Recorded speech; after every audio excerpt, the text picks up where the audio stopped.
Bonjour à tous, merci pour l'invitation. Je m'appelle Pierre Marty, je suis maître de conférence à l'école centrale de Nantes, dans un laboratoire qui s'appelle le LEA, laboratoire d'hydrodynamique, d'énergétique et d'environnement atmosphérique.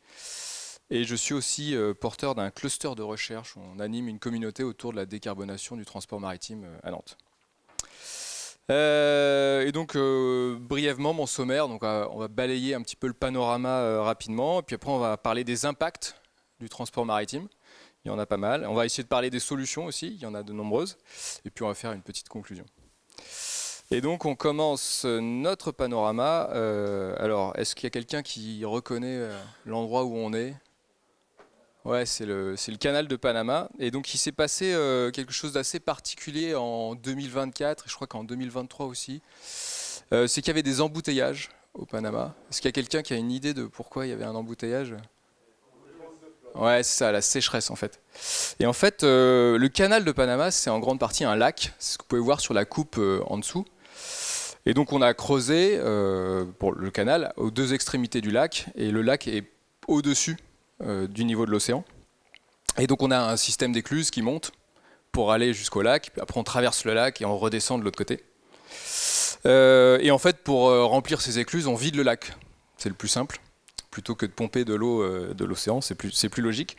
Sauf qu'en fait, depuis ces dernières années, il y a pas mal de sécheresse. Et donc, le niveau dans le lac commence à être de plus en plus bas. Et donc, on a de moins en moins d'eau pour alimenter les écluses. Et si bien qu'en fait, les autorités du canal de Panama, elles ont calculé qu'en 2024, le trafic, il avait baissé d'à peu près 30% par rapport à l'année précédente. Donc, et sachant que c'est un des points névralgiques du transport maritime. Et donc après je dézoome un petit peu. Donc ça c'est des images qu'on peut voir sur Marine Traffic. Je ne sais pas si vous connaissez, mais c'est un site où vous avez référencé tous les navires du monde quasiment, à part peut-être les navires militaires et les petits bateaux de pêcheurs, mais en gros tous les navires commerciaux au monde, ils ont une balise AIS pour la sécurité, et on peut suivre sur ce site-là, sur Marine Traffic. Voilà. Ah oui, les navires fantômes russes, je ne sais pas s'ils sont, ils sont référencés. Pas sur la mienne parce qu'elle date un petit peu. Et donc si on dézoome un petit peu, on se rend compte de l'ampleur du trafic maritime mondial.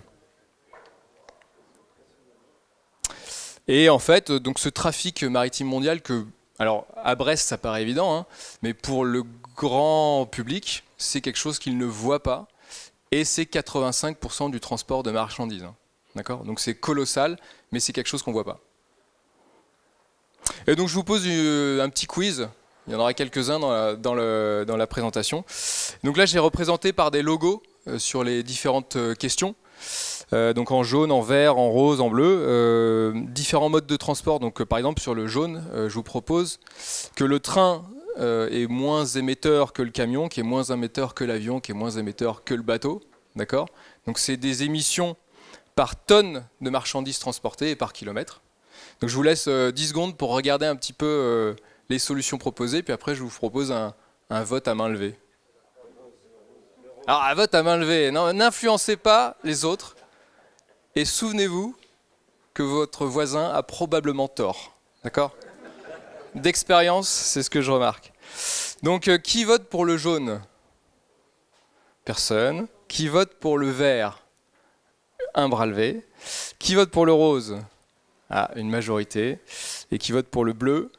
Personne. Donc effectivement, la bonne réponse, il faut que je vérifie quand même, mais la bonne réponse, c'est le rose. Et alors on va essayer d'expliquer pourquoi. Donc là, vous avez un graphique qui dit que c'est vrai, mais après on va expliquer pourquoi c'est vrai. Donc vous avez les différents modes de transport dont j'ai parlé tout à l'heure. Donc là, un porte-conteneur, mais en gros, c'est un navire. Un avion, un camion et un train. Donc j'ai exagéré un petit peu. Le train et le porte-conteneur, enfin le navire, peuvent être à peu près à égalité. Hein.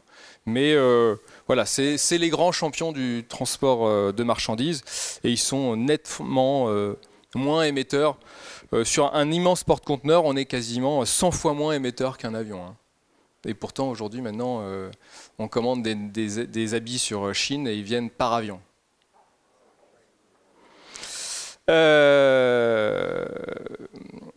Et donc on va essayer d'expliquer pourquoi cette immense efficacité. Et donc là, je vous prends un des plus grands navires dans le monde, d'accord? Donc c'est un porte-conteneur de la CMA CGM.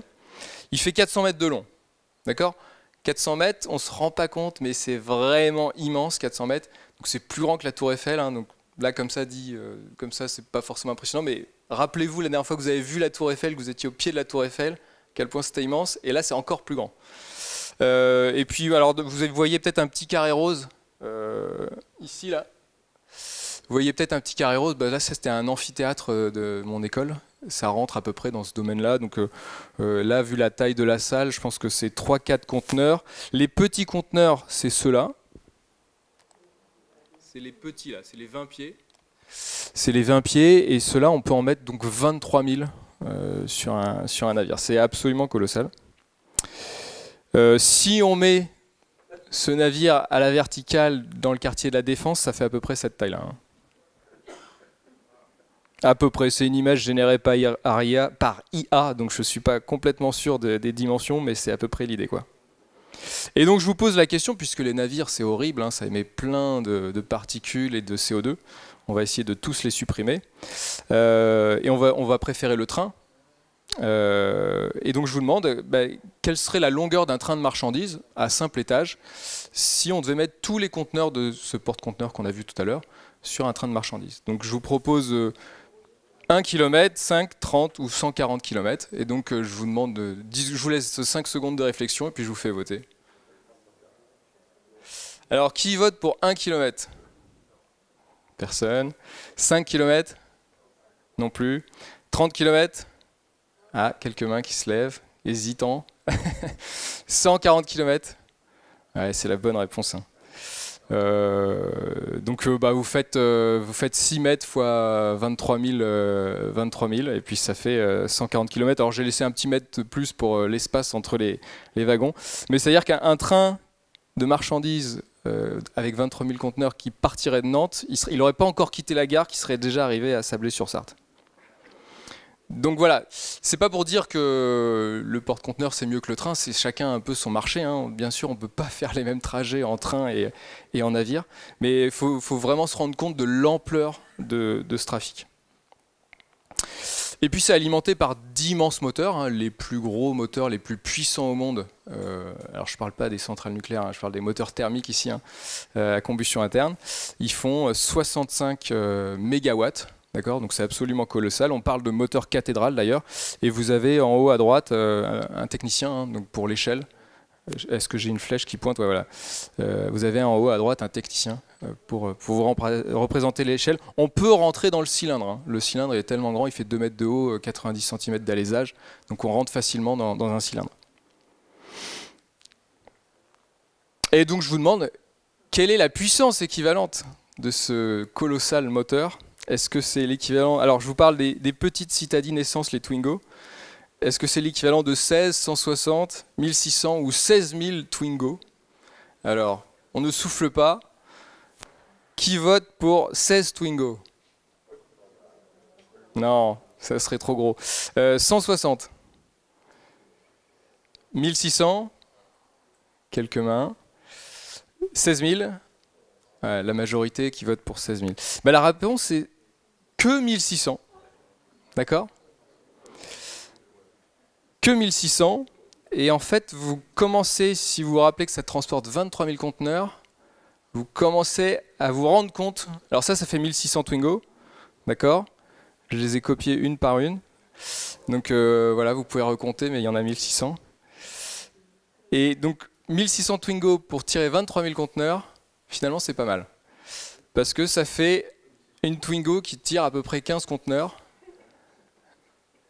Donc vous imaginez un peu l'efficacité colossale qu'a un conteneur, un porte-conteneur. Autrement dit, c'est un peu comme si on avait un tout petit moteur de Solex sur un camion, hein, si on le reprend dans l'autre sens. Et puis cette faible puissance, elle s'associe à un très bon rendement. Un meilleur rendement que sur nos moteurs de Twingo. Un moteur de Twingo, c'est à peu près 25% de rendement. Un moteur diesel, 2 temps, lent, des moteurs des porte-conteneurs, c'est à peu près 50%. Donc une consommation par unité de travail 2 fois moindre, avec une puissance qui est beaucoup plus faible, et ça nous fait beaucoup moins de CO2. Et si bien qu'il y a une étude qui a regardé un peu, qui a comparé pour aller du nord au sud de Taïwan, soit par camion, par route, sur autoroute, soit on fait le trajet avec un porte-conteneur, j'imagine, relativement petit, hein, pas les immenses, parce que c'est juste pour faire le tour de Taïwan, et ben on économise 60% de CO2 si on passe par la mer, plutôt, et pourtant c'est un petit peu plus long hein, que par la terre. Donc voilà, il y a un intérêt quand même au transport maritime. Il faut qu'il se décarbone, mais en même temps, on a plutôt intérêt à transporter les vêtements qu'on transporte aujourd'hui en avion par conteneur. Et il y a beaucoup peut-être du trafic routier qu'on pourrait peut-être faire, qu'on pourrait peut-être transférer sur le trafic maritime. Et alors cette incroyable efficacité, elle s'explique aussi par une forme de prime au gigantisme. Plus vous êtes gros, moins vous consommez par unité de transport. Ça s'explique assez bien parce qu'en fait, les frottements sur la coque du navire, d'accord, c'est un rapport surface sur volume, d'accord. Et donc plus vous augmentez la taille de votre navire, plus vous augmentez la surface et le volume, mais vous augmentez le volume plus rapidement que la surface, d'accord, parce que la surface c'est au carré et le volume c'est au cube. Or ce que vous voulez transporter c'est au cube et la surface c'est au carré. Une autre image un peu plus simple, c'est qu'aujourd'hui on fait parfois sur certains navires des rétrofits, donc des rénovations lourdes, on appelle ça une jumboisation, c'est-à-dire qu'on va couper le navire en deux et on va rajouter des tronçons au milieu. Et bien ça, en gros, les frottements ils vont être à l'avant du navire et toute la section un peu, elle va consommer sur les flancs, elle va consommer, enfin elle va frotter un petit peu, mais c'est vraiment à l'avant que ça se passe. Ben, vous rajoutez beaucoup de cargo pour finalement pas beaucoup d'efforts en plus. Donc, voilà une autre façon de représenter les choses. Et donc sur ce graphique, ce que vous voyez, hein, c'est en fonction de la taille des conteneurs, donc leur capacité. Moi, celui que je vous ai montré, il serait tout à droite, plus de 20 000 conteneurs, d'accord. Et ben vous voyez que ça consomme, ça émet 5 grammes de CO2 par tonne de marchandises et par nautical mile, par mille nautiques, d'accord. Et ben vous voyez que c'est presque 5 fois moins que les plus petits lits porte-conteneurs.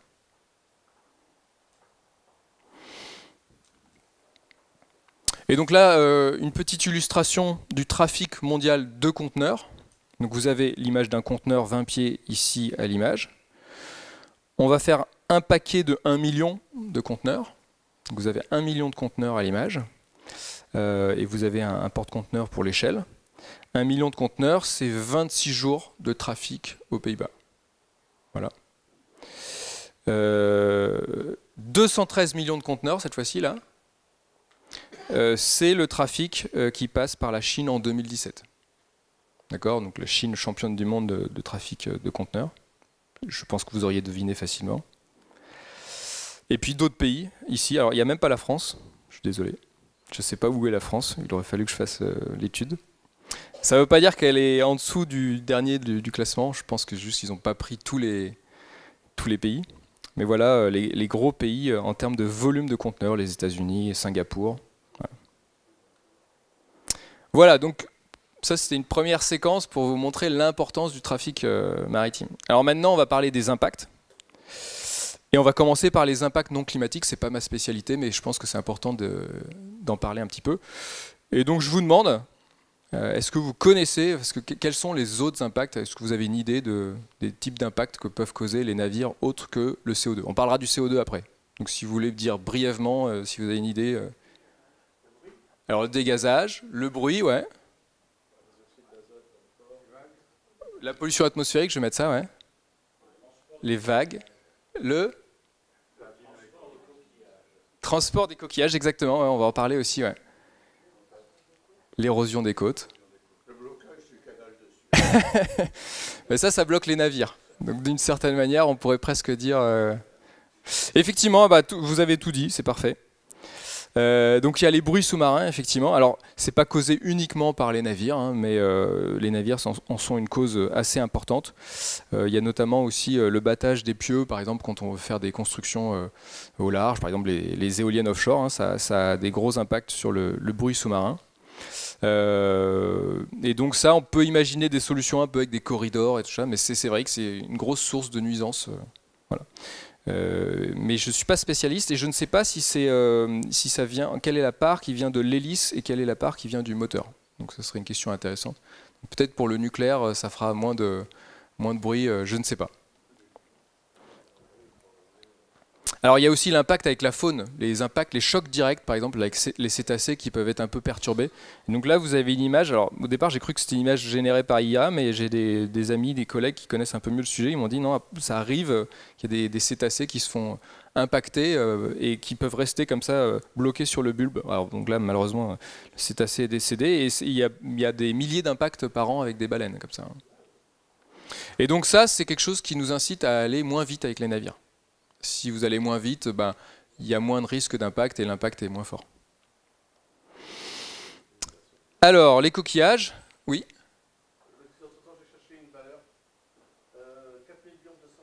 4 200 000 conteneurs pour la France en 2021. D'accord, ok.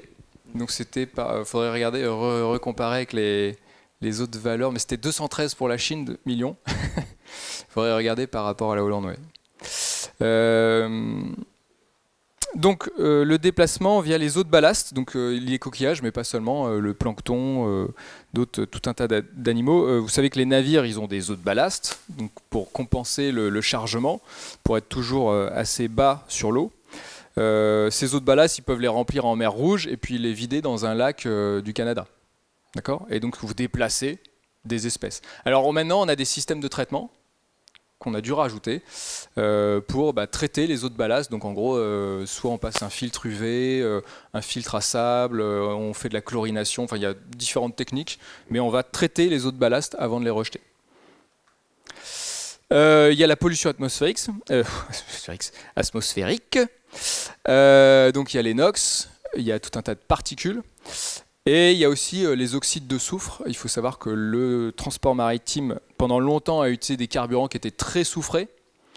Et donc, ça polluait beaucoup plus que le trafic routier, parce qu'ils avaient des carburants qui contenaient beaucoup plus de soufre. Et donc ça fait du dioxyde de soufre, qui est toxique pour nos poumons, qui faisait des pluies acides aussi. Donc récemment, ça a été drastiquement baissé, les teneurs en soufre. Et là, on a un espèce de petit paradoxe, je ne sais pas si vous avez entendu, par rapport au climat. C'est qu'en fait, on pense qu'il y avait une part un peu de refroidissement qui était liée aux particules d'acide sulfurique qui se constituaient suite à l'émission. Et ça, ces particules d'acide sulfurique, ça a un effet un peu miroir sur le rayonnement solaire incident, et ça renvoie une partie du rayonnement solaire vers l'espace. Et donc, on pense que l'accélération un peu qu'on voit sur la hausse de température, c'est en partie causé par la baisse de la teneur en soufre du transport maritime. Donc en fait, il y avait peut-être un effet refroidissant du transport maritime qu'on vient de perdre très rapidement d'une année à l'autre, parce qu'on a interdit, on a baissé drastiquement la teneur en soufre. Donc, un paradoxe qu'on a pu constater. Et d'autres aspects que je vais juste mentionner. Donc, il y a forcément la construction des navires qui a un impact, le démantèlement, souvent dans des pays en développement, la pollution visuelle, on peut la mentionner également pour certaines personnes, et puis l'érosion du trait de côte et certains hauts fonds qui peuvent être impactés, balayés par le passage des navires. Donc on va maintenant... Ils perdent des conteneurs aussi. Oui, c'est vrai, ils perdent des conteneurs aussi, ouais. Effectivement. Maintenant, on va s'intéresser plutôt aux aspects climatiques. Bon, le transport maritime, je pense que ce n'est pas une surprise pour vous. Tous ces navires-là, ils sont alimentés à 99, alors je n'ai pas le chiffre précis, mais c'est 999% avec des énergies fossiles. D'accord ? Il y a un petit retour de la voile, mais c'est encore très marginal. On pourrait l'arrondir à 100%. La seule vraie tendance qu'il y a eu ces dernières années, c'est le passage au GNL, mais ça reste une énergie fossile. Et donc je vous demande, quelle est la part, on ne souffle pas encore, quelle est la part du transport maritime dans les émissions de CO2 mondiales? Est-ce que c'est 0,2, 2, 12 ou 22%? Donc qui vote pour 0,2%? Qui vote pour 2%? Une majorité de mains qui se lèvent, je dirais. Qui vote pour 12%? Quelques mains. Et qui vote pour 22%? Personne. Donc la bonne réponse c'est 2%. il faut savoir que le transport, tout transport confondu, c'est 15%. D'accord? C'est quelque chose auquel on pense souvent, mais finalement, c'est pas le plus gros poste. Hein. Le plus gros poste, c'est l'électricité, la production d'électricité. Alors pas en France, évidemment, mais l'électricité au charbon, quoi. Donc c'est 2%, parfois on dit entre 2 et 3. Bon voilà, j'ai l'impression que le 2 c'est un peu plus fiable comme chiffre, mais voilà, c'est autour de 2%. Donc c'est à peu près le même chiffre que le transport aérien, quoi. Donc ici, j'aime bien ce graphique-là. Vous avez toutes les émissions mondiales qui sont représentées. Et vous avez différentes colonnes, charbon, gaz, pétrole, les sols et autres. Et après, vous voyez que le transport aérien, maritime, il est ici. Donc voilà, et c'est 25%, ça fait partie de ces 25% qui viennent du pétrole. Alors comment se répartissent les émissions entre types de navires? D'accord? Vous avez une espèce de loi de Pareto, 80-20 là, c'est pas tout à fait ça, mais 25% de la flotte qui émet 78% des émissions. D'accord? Alors vous pouvez voir tout à droite hein, que les yachts sont déjà des navires décarbonés. Parce que si vous avez déjà vu des yachts au port, eh ben, ils ne bougent jamais. Donc ça ne sert à rien de taxer les émissions des yachts parce qu'ils ne se déplacent pas, ils ne servent à rien. Les navires de croisière aussi, alors il n'y en a pas beaucoup, ils émettent quand même pas mal, mais ils sont en dehors de mon carré rouge. Et là, on a vraiment les navires de commerce, les grands navires de commerce, cargo, méthaniers, chimiquiers, pétroliers, vraquiers, porte-conteneurs. Et donc les porte-conteneurs en premier. Alors, le transport maritime, ça fait partie des rares secteurs qui sont dits difficiles à décarboner. D'accord ? Alors, c'est une bonne nouvelle et c'est une mauvaise nouvelle. C'est une mauvaise nouvelle parce que c'est difficile à décarboner. Et c'est une bonne nouvelle parce que ça veut dire que les autres secteurs sont plus faciles à décarboner. D'accord ? C'est évident. Mais en fait, il n'y a que à peu près 10-15% des émissions dues au CO2 fossile, hein, j'écarte l'agriculture, qui sont dues à des secteurs qu'on va dire difficiles à décarboner. Hein. Si on fait l'industrie lourde, l'aviation et le transport maritime, ça fait 10-15% des émissions de CO2 fossiles.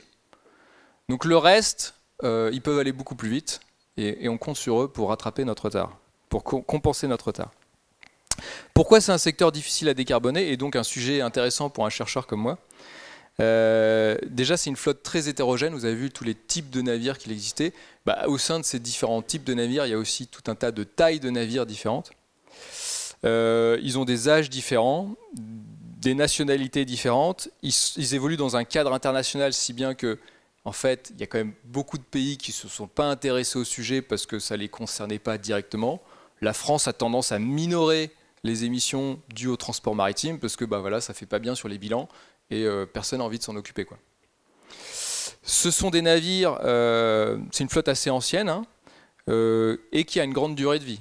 Donc quand on construit les navires qu'on construit aujourd'hui, ils seront sur l'eau en 2050. Ils auront 25 ans et 25 ans, c'est à peu près la durée de vie d'un navire de commerce. Et c'est même une durée de vie un peu courte, ça peut être étendu à 30 ans, même plus. Donc en fait, si on voulait être décarboné en 2050, il faudrait que tous les navires qui sortent aujourd'hui des chantiers, ils soient déjà carbon neutral ready. Donc vous voyez qu'on a un peu de retard, quoi.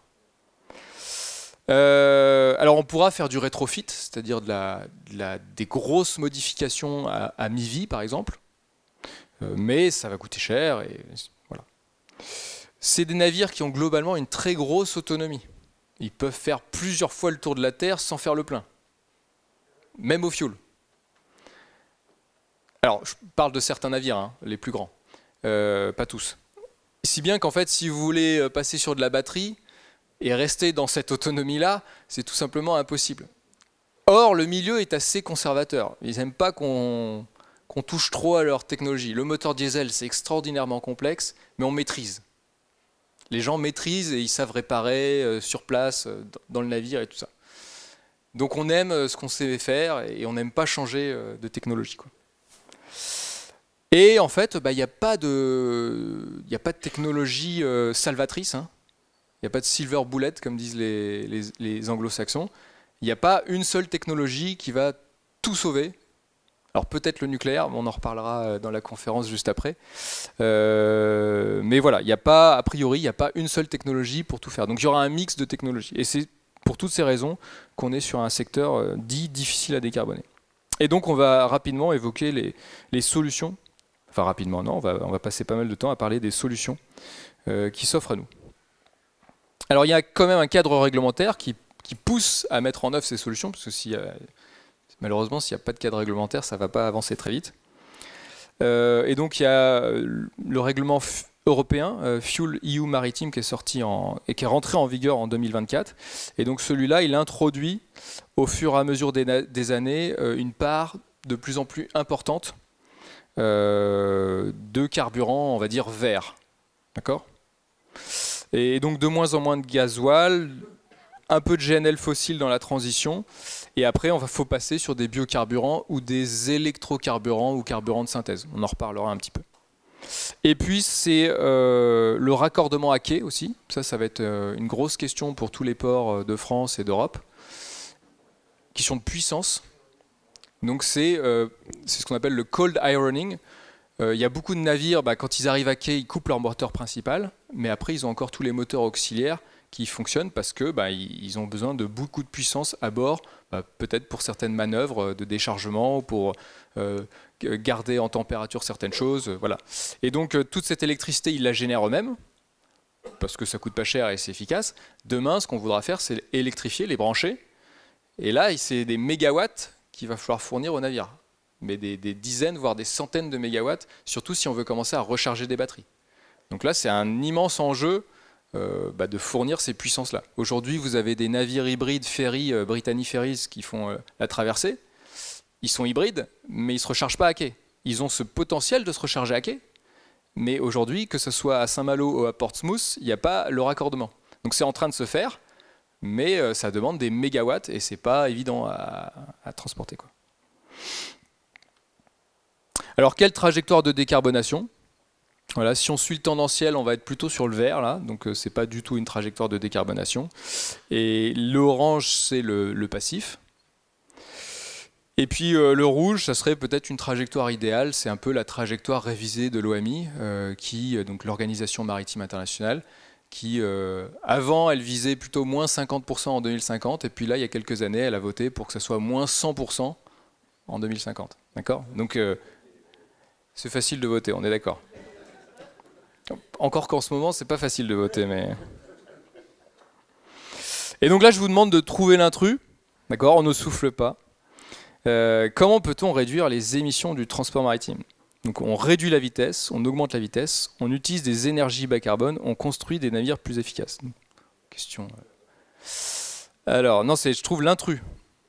C'est la mauvaise réponse. Donc quelle est la mauvaise réponse ? Est-ce qu'on réduit la vitesse ? Non, on augmente la vitesse. Voilà, c'était la question facile. J'ai fait cette présentation aussi pour des enfants, mais voilà. On sait jamais, on sait jamais. Non, mais c'est vrai qu'il y a une certaine logique à se dire, si je me déplace plus vite, je suis moins longtemps sur l'eau, et donc en fait j'émets moins. Mais bon, effectivement, mais ça me permet d'aborder un sujet, c'est la petite minute mathématique, là. On n'est pas sur une consommation qui est linéaire en fonction de la vitesse, on est plutôt sur quelque chose qui est au carré ou au cube de la vitesse. Et donc quand on divise par 2 la vitesse, on divise par quelque chose entre 4 et 8, alors 4 là parce que j'ai mis un modèle au carré, mais on divise par 4 à 8 la consommation des navires. D'accord ? Donc divisé par 2 la vitesse, c'est divisé par 4 à 8 en fonction de la forme un peu, la consommation des navires. Parce qu'on n'est pas sur un système linéaire, on est des frottements. Donc on est des frottements, c'est entre le carré et le cube en fonction un peu de la forme du navire. Et donc, énorme intérêt à aller lentement, mais on ne peut pas aller trop lentement non plus, parce que sinon on n'arrive jamais. On a des denrées périssables parfois, et puis il y a quand même un petit effet rebond à aller lentement, c'est qu'il vous faut plus de navires pour assurer le même trafic. Donc à isotrafic, il faut trouver l'optimum quand même. Mais c'est ce qu'on appelle le slow steaming, et c'est une pratique naturelle des armateurs. Ils s'adaptent année après année au trafic, et typiquement, après la crise de 2008, ils ont ralenti la vitesse des navires parce qu'il y avait moins de demandes. Ça leur permettait de maintenir les navires et, tout en consommant moins. Donc ça, c'est un petit peu une mesure de sobriété. Et donc on va classer toutes ces solutions en fonction de sobriété, efficacité et énergie verte, quoi. J'ai jusqu'à quelle heure? 20? Ok, ça marche. Alors sobriété, ça veut dire un peu faire moins de trafic maritime mondial. Alors on a vu que le transport maritime, il était redoutablement efficace et donc on préférerait que les vêtements ils passent plus par avion mais ils repassent par bateau. Et on aimerait que certaines denrées qui traversent, qui sont utilisées, qui voyagent par camion, elles voyagent plutôt par navire. D'accord? Donc baisser le trafic, mais en même temps l'augmenter, bon voilà, c'est pas évident. Et vous voyez que l'essor, sur ce graphique-là, vous voyez l'essor du volume de marchandises qui est absolument considérable. Donc est-ce que dans un monde qui va être plus nombreux, on l'espère plus riche, on va transporter moins de marchandises? C'est pas évident. Et ça, moi en tant qu'ingénieur, chercheur plutôt dans des disciplines techniques, j'ai pas tellement la main dessus. Et bon, je vous rappelle, je viens de le dire, l'incroyable efficacité énergétique du transport maritime. À titre d'anecdote, souvent on veut acheter de la nourriture locale, on pense que c'est une bonne chose pour baisser le bilan carbone de son alimentation. Alors c'est vrai, toutes choses étant égales par ailleurs, mais en fait l'alimentation, dans le poids de l'alimentation, ce n'est que 6% qui est dû au transport de marchandises. D'accord? Alors bien sûr ça va dépendre un peu de comment a voyagé vos aliments. Une mangue en avion ou des bananes en porte-conteneur, c'est pas la même chose. Mais là sur la ligne tout en haut, vous avez le bœuf, par exemple, l'impact du bœuf par rapport aux autres aliments. Donc voilà, si vous ne saviez pas, le bœuf c'est le pire des aliments en termes de CO2. Eh bien la toute petite bande rouge, tout à droite, c'est le transport. Donc c'est absolument insignifiant. Donc si votre action pour le climat, c'est de ne plus manger de bœuf d'Argentine, et de manger que du bœuf français, je suis désolé de vous dire que ce n'est pas très très efficace. Alors, une bonne nouvelle, c'est que vous avez vu que dans tous les navires qu'on avait, on avait aussi des navires qui transportaient des énergies fossiles. Il y a les vraquiers qui transportent énormément de charbon, et il y a aussi les méthaniers qui transportent donc du GNL, et il y a aussi bien évidemment les tankers. Donc dans un monde décarboné, il y a quand même une grosse partie du volume du transport maritime qu'on va tout simplement pouvoir supprimer. À peu près 40% du trafic mondial, on devrait pouvoir le supprimer juste parce que on sortira des énergies fossiles. Et donc là, il y a l'IEA qui a fait un petit calcul rigolo. Si vous remplissez un porte-conteneur de panneaux solaires, vous l'amenez en France, vous installez tous les panneaux solaires, et ça vous remplace, alors je lis, 50 méthaniers, l'équivalent de 50 méthaniers, ou de 100 vraquiers qui transportent du charbon. Donc la transition vers les renouvelables et les énergies bas carbone, ça nous permet aussi de sacrément diminuer le trafic de GNL et de charbon. Ah mince, j'ai affiché la réponse. J'ai cliqué 2 fois sans faire. Bon voilà, vous avez la réponse. Et donc une des grosses mesures, c'est de mettre des taxes carbone pour inciter les mesures bas carbone, pour les carburants verts, pour les rendre compétitifs par rapport au fuel. Parce que le fuel, c'est vraiment le carburant idéal. S'il n'y avait pas le réchauffement climatique, on n'en sortirait jamais. C'est parfait le fuel.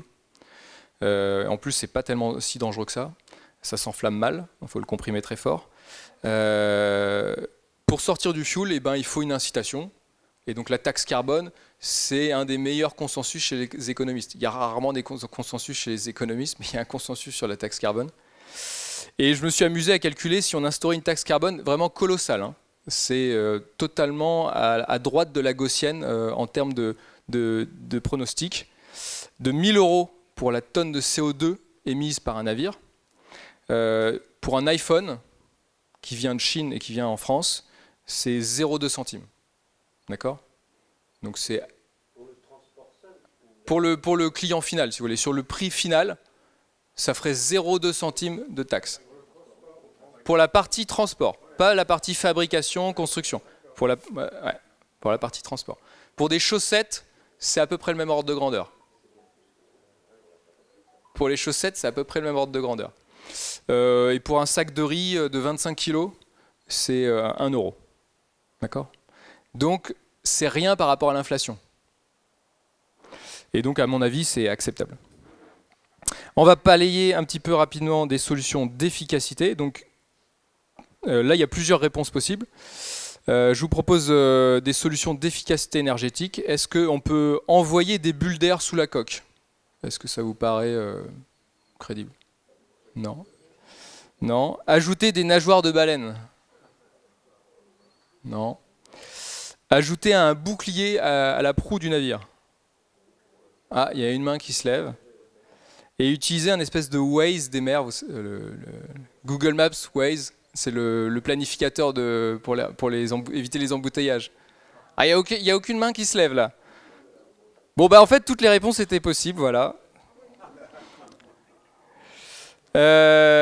Alors, classiquement, on a amélioré, de manière très très classique, on a amélioré l'hydrodynamique et les hélices. Ça, c'est un métier hyper classique dans le transport maritime. Maintenant, on cherche tellement à gagner quelques pourcents de gains, on commence à s'intéresser à l'aérodynamique, et donc on va mettre des boucliers à l'avant des porte-conteneurs, parce qu'effectivement, ils n'avaient pas un très bon aérodynamisme. Donc c'est pas encore répandu, mais voilà, c'est en essai. On va utiliser des Waze des mers, donc c'est un système de routage, ça nous permet aussi de faire de l'éco-conduite, ça permet d'éviter les tempêtes, de trouver le chemin optimal qui minimise les courants, les tempêtes, et puis ça vous permet d'arriver pile poil à la bonne heure et tout ça.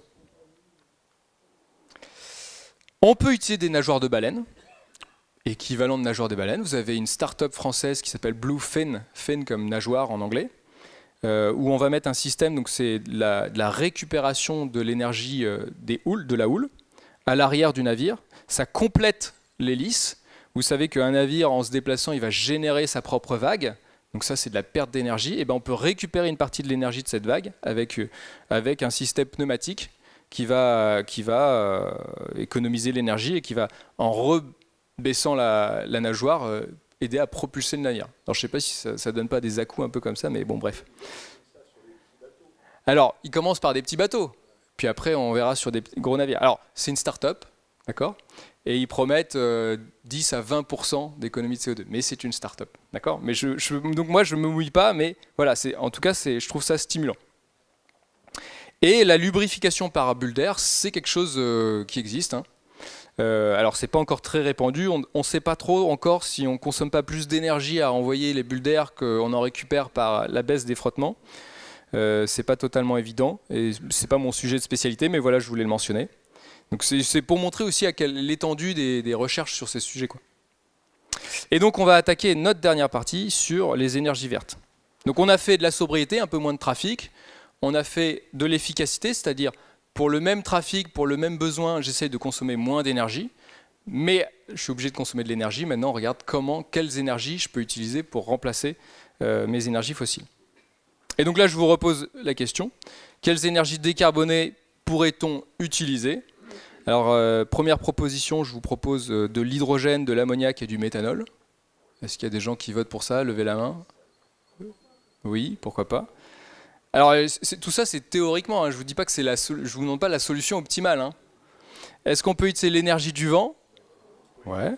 L'énergie atomique? Oui, ça, vous êtes déjà convaincus, c'est parfait. Les batteries? Non, ah là là, non, les batteries, là, je vous ai perdu. Moi, je propose les 4 quand même. Alors le nucléaire, c'était évident, d'accord, mais je ne vais pas m'appesantir dessus. La propulsion par le vent, alors ça c'est quelque chose qui est vraiment en train de revenir. Il y a eu plusieurs, si vous voulez dire, si on peut dire boom par le passé. Hein. Je crois qu'il y a eu des tentatives, notamment lors des premiers pics pétroliers. On s'est réintéressé à la propulsion par le vent. Mais ici, ça, voilà, on commence vraiment, je pense, à avoir une phase de consolidation là. Il y a beaucoup de start-up autour de Nantes d'ailleurs, françaises, beaucoup d'entreprises, et commence à y avoir quelques navires. Donc là vous avez l'exemple d'un navire, le Canopé, qui traverse l'Atlantique de la France à la Guyane pour transporter des pièces pour Ariane. Et donc il a une assistance avec des voiles rigides, et ça lui permet d'économiser 25 à 50% de CO2, donc de consommation, donc de CO2, hein, c'est pareil, hein, sur son trajet. Alors vous avez énormément de designs différents, c'est assez stimulant en ce moment, on est dans une espèce de phase darwinienne avec tout un tas de tentatives, et puis après on verra comment le marché et la technologie sélectionnent les meilleures solutions. Mais vous avez en haut à gauche, vous avez le Neoliner qui va être inauguré d'ailleurs à Nantes, au Tonnerre de Nantes, la semaine prochaine. Donc c'est un navire alors construit en Turquie, mais c'est un navire, un amateur français, et ils utilisent des solid sails qui ont été développés par les chantiers de l'Atlantique, d'accord.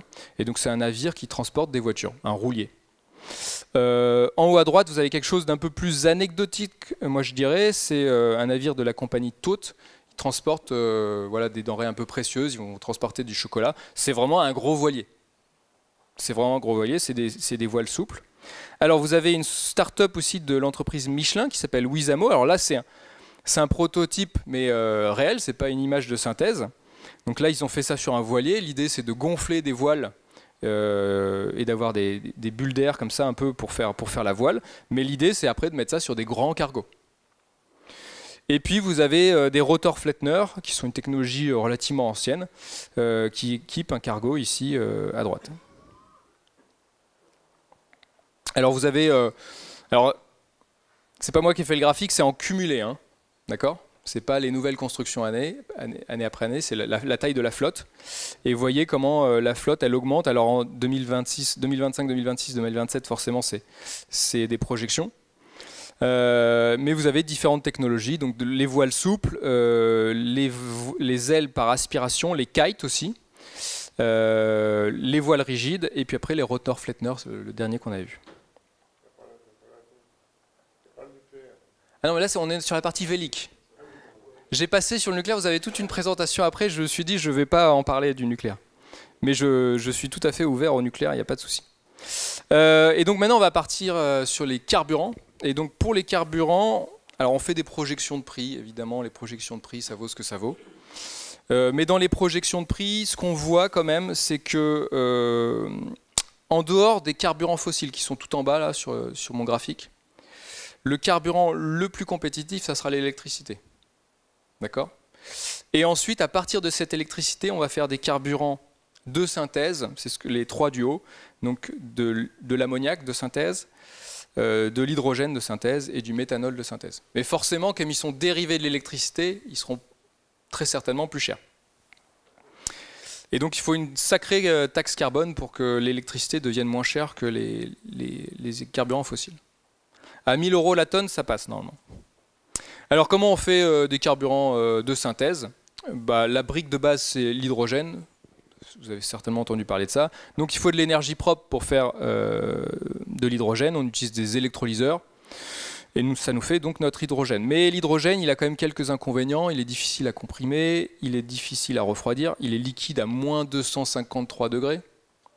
Donc c'est du transport cryogénique. Il demande qu'à fuir et en plus, en termes de risque incendie, c'est très compliqué. Les flammes sont invisibles. Donc on peut préférer un autre carburant comme le méthanol. Et le méthanol, il est pas mal parce qu'il est liquide. Alors il a un PCI, un pouvoir calorifique, qui est 2 fois inférieur au fuel. Donc il faut des réservoirs 2 fois plus importants. Mais ça peut se gérer. Et il est liquide à température ambiante. En plus, il est parfaitement soluble dans l'eau, donc en cas de marée noire, ça pose aucun souci. Enfin, sur le à grande échelle. Et donc les avantages du méthanol liquide, je l'ai dit. Par contre, il émet du CO2 parce qu'il y a un carbone dans la molécule de méthanol. Donc il faut aller chercher du carbone qui soit pas fossile. Sinon, on retombe sur le même problème qu'avant. Ça n'a aucun intérêt. Donc on aime bien le méthanol. C'est quelque chose vers lequel pas mal d'armateurs se dirigent. Et puis sinon, on a l'ammoniac. L'ammoniac, c'est un peu un intermédiaire entre les deux. Il est toxique, l'ammoniac. D'accord ? Donc vous avez une fuite d'ammoniac sur votre navire, vous avez l'équipage qui risque d'y passer. Mais il est beaucoup plus facile à comprimer ou à liquéfier. Hein. Il est liquide à moins 33 degrés ou 8 bars. Et il n'a pas de carbone. Donc ça peut être intéressant. Mais ammoniac comme méthanol, c'est une étape de conversion en plus par rapport à l'hydrogène. Et donc, il faut payer en plus et c'est du rendement en moins. Donc si on repart sur notre navire Champs-Élysées de la CMA et on essaye de lui mettre des carburants de synthèse. Aujourd'hui, voici la taille des réservoirs à l'échelle du navire. D'accord, donc j'ai modifié un peu la taille pour que ce soit plus visuel, mais le volume est le bon, il est à l'échelle. Je les ai mis carrés, je les ai mis cubiques les réservoirs pour que le carré, voilà, bref. Donc on a 18 600 mètres cubes de GNL et 2500 mètres cubes de fuel lourd. Et notre moteur, d'accord. Si on veut faire un aller-retour Corée du Sud-Allemagne, il faut cette quantité d'énergie en GNL et en HFO. Il nous faut cette quantité en 100% HFO. Cette quantité en hydrogène, donc vous voyez que ça commence à devenir significatif. Hydrogène liquide, ouais. Hydrogène liquide. C'est 2 fois plus si c'est de l'hydrogène comprimé à 800 bars. 800 bars en plus, ouais. Si c'est de l'ammoniac, ça devient un peu plus raisonnable, et le méthanol, c'est un peu plus raisonnable. Donc ça passe, hein. Ça passerait. Bon, l'hydrogène, ça pose des questions de sécurité, mais ça passerait assez facilement. Voilà, ça c'était un petit calcul que j'ai fait, donc il y a des limites quand même, hein. J'ai considéré que le rendement du moteur était identique, ne bougez pas. J'ai négligé les consommations des auxiliaires, il faut rajouter à peu près 15% de consommation pour ce qu'on appelle l'hotel load. Et puis il y a un impact sur la masse du navire, donc il faudrait trouver un allègement par ailleurs. Voilà. Et puis j'ai négligé les infrastructures de stockage, notamment pour l'hydrogène, qui ne seront pas négligeables. Alors, par contre, c'est ce que je vous disais, c'est que ça a un mauvais rendement, les carburants de synthèse, puisque si on fait le rendement du puits à la roue, d'accord, donc on part de l'électricité propre, renouvelable ou nucléaire, et on va jusqu'à l'hélice, tout en bas à droite. On utilise un électrolyseur, on fait de l'hydrogène. Après, cet hydrogène, soit on l'utilise directement, soit on fait de l'ammoniac ou du méthanol à travers une usine. Voilà.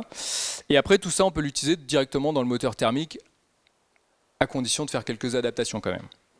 Et ça nous amène à l'hélice. On peut aussi décider de ne plus utiliser de moteur thermique et d'utiliser une pile à combustible qui aurait un meilleur rendement. Mais cette pile, elle ne nous fait pas du travail mécanique, elle nous fait de l'électricité. Donc il nous faut un moteur électrique. Et on revient à l'hélice. Ok ? Je ne vous ai pas perdu, j'espère. Et puis après, on peut faire le chemin le plus direct, c'est de l'électricité propre vers la batterie, vers le moteur électrique, vers la propulsion marine. Et alors, tout ça, ça a des rendements, d'accord ?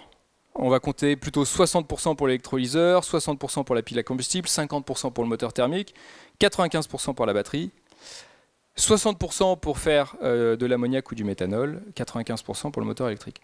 Donc si je fais mes chaînes de rendement, pour aller d'un bout à l'autre, avec un moteur à combustion interne qui brûle de l'hydrogène, on perd 70%, d'accord.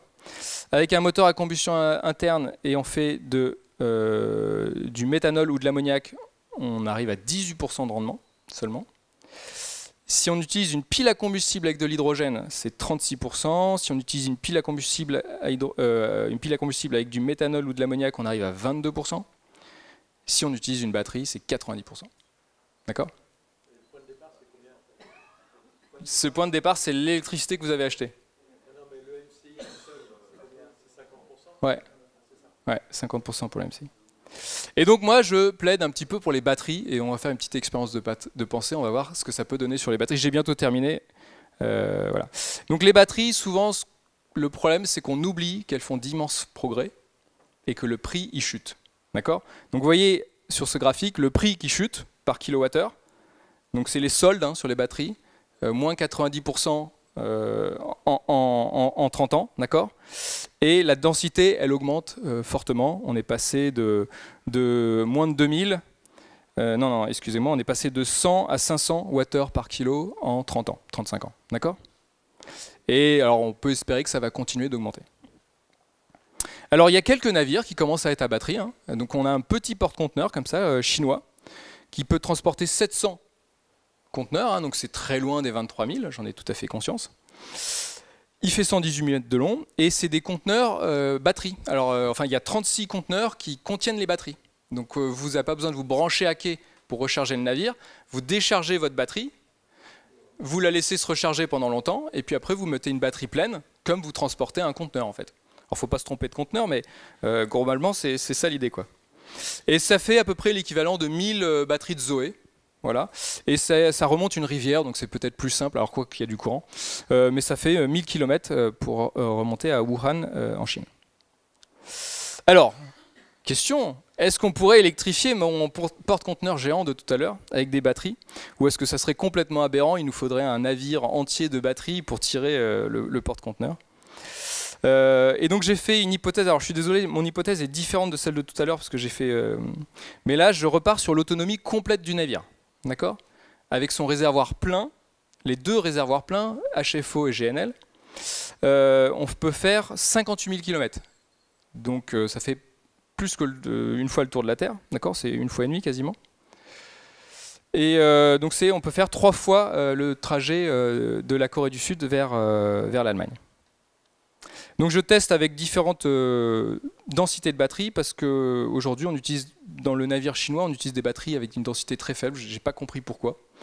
Mais on peut monter à beaucoup plus haut comme la densité des Tesla et on peut monter à 700 même avec des densités qui ont été tout juste annoncées.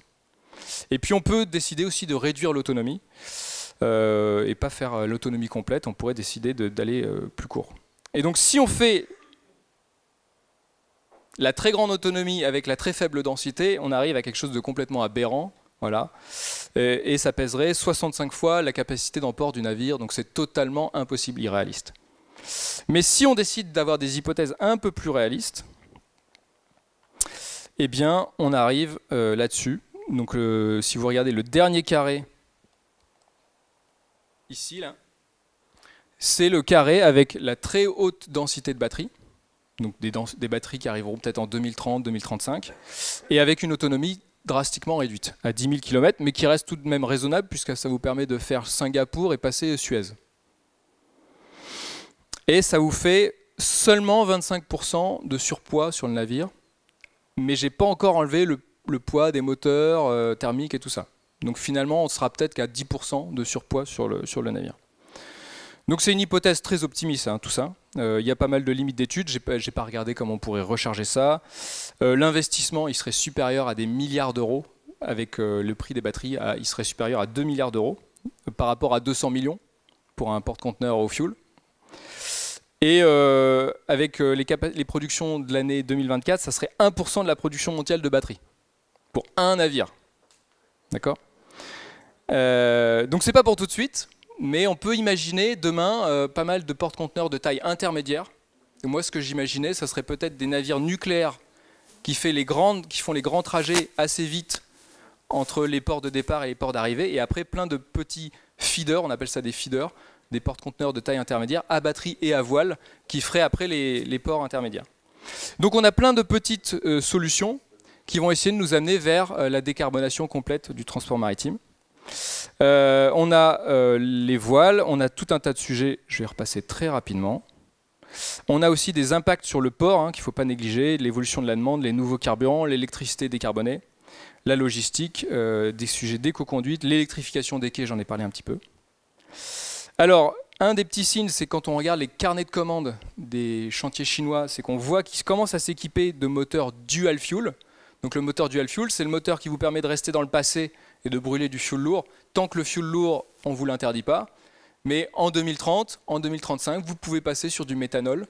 Si vous avez pris un moteur dual fuel, fuel méthanol, eh bien ça vous permet d'être déjà prêt à être décarboné.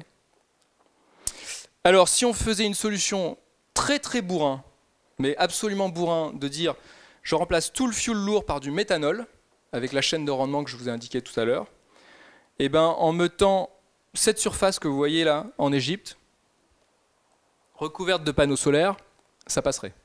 Donc c'est 2% du désert égyptien, ça suffirait à alimenter tout le trafic mondial en méthanol. Mais ça c'est une solution très très bourrin, on peut faire de l'efficacité, on peut faire de la voile, on peut faire du nucléaire, on peut faire tout un tas d'autres choses. Et donc moi j'insiste un petit peu sur le photovoltaïque parce que les prix du photovoltaïque c'est les soldes aussi. Si j'arrondis, c'est moins 100% le prix, l'évolution du prix sur les 40 dernières années, watts de cellules, c'est moins 100%. Et en plus, les installations, elles dépassent très largement les prévisions. Toute la ligne droite que vous voyez à droite, c'est les prévisions de l'IEA, année après année. Et le réel, ce qui a été vraiment produit, c'est la grande ligne verticale. Et on a installé 600 gigawatts de photovoltaïque, alors c'est de la puissance crête, je suis d'accord. On a installé 600 gigawatts de panneaux solaires en 2024, donc ça donne un petit peu d'espoir. Voilà, merci. Merci beaucoup, Monsieur Marty. On prend quelques questions, s'il vous plaît. Attends, il avait le doigt en séance. Hein. Oui, juste une petite question relative au rendement. Le rendement du moteur fuel, il est de combien? Parce que vous avez présenté le rendement avec des batteries, etc. 50. 50, merci. C'est réaliste, mais tout en étant un petit peu optimiste. En conditions réelles, ils sont parfois un peu moins.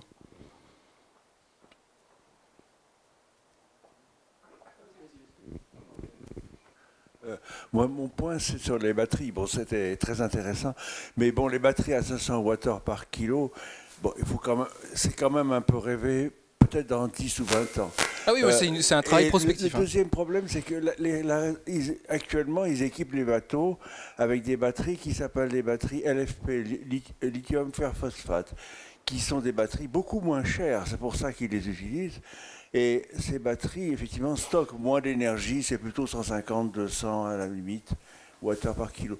Donc les performances des batteries, il ne faut pas être très optimiste, parce qu'on ne les a pas actuellement. Enfin, 500 watts par kilo, c'est assez...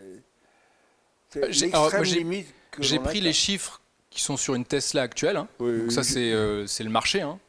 Et j'ai pris des chiffres sur des annonces récentes de fabricants de batteries. Alors, effectivement, les annonces, on ne sait jamais si elles vont être bien respectées, mais l'expérience montre aussi que parfois on est un peu trop pessimiste et que le progrès peut aller plus vite que ce qu'on pensait.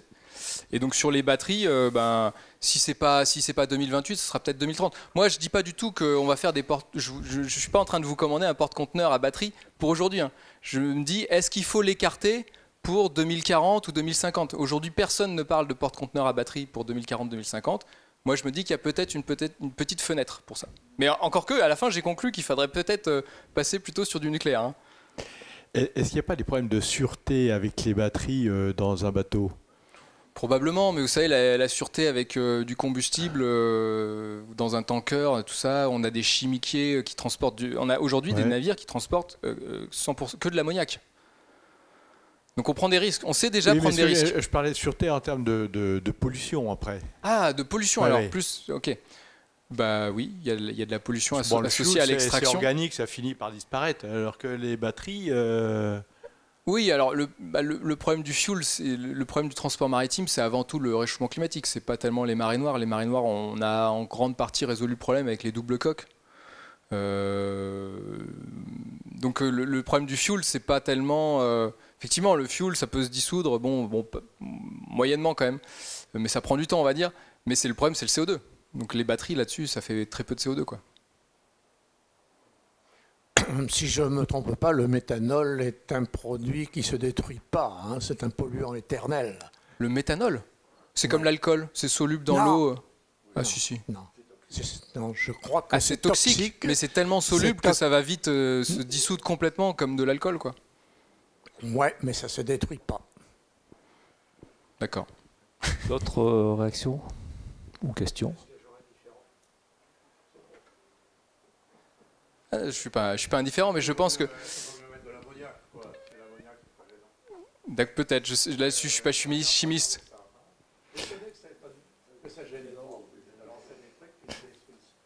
Je suis surpris que ça soit un polluant éternel, mais... Sur les ordres de grandeur, on parle de la voile et du nucléaire. Ça sent un peu le relativisme parce que pour économiser 20%, j'ai l'impression, de la puissance d'un bateau, il faudrait une voile de 960 000 m². Pour quel type de navire? Un grand cargo, un grand porte-container. Donc voilà, il faudrait bien rappeler quand même le potentiel du nucléaire et le potentiel de la voile est très différent, hein. Oui, il y a plein de choses que j'ai pas pu évoquer. J'ai probablement débordé en plus. Effectivement, la voile a ses limites, hein.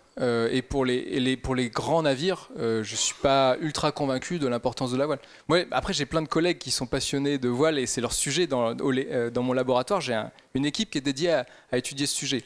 Moi, je suis plutôt dans l'équipe des moteurs diesel. Mais effectivement, la voile. Alors déjà, la voile, c'est plutôt pour les petits navires parce qu'effectivement, on peut pas faire à l'échelle, on peut pas faire la même taille de voile.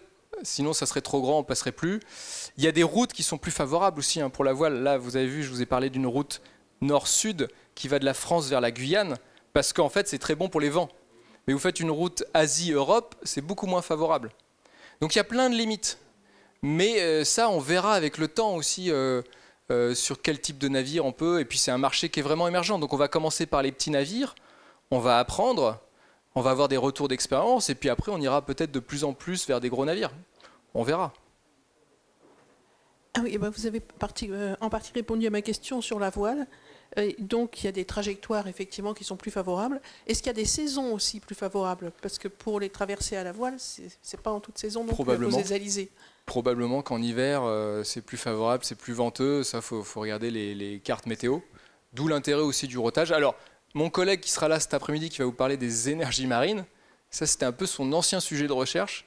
Et son nouveau sujet de recherche, c'est la voile. Donc, il s'appelle Aurélien Babary. Si vous voulez lui poser des questions aussi sur la voile, il est bien plus expert que moi.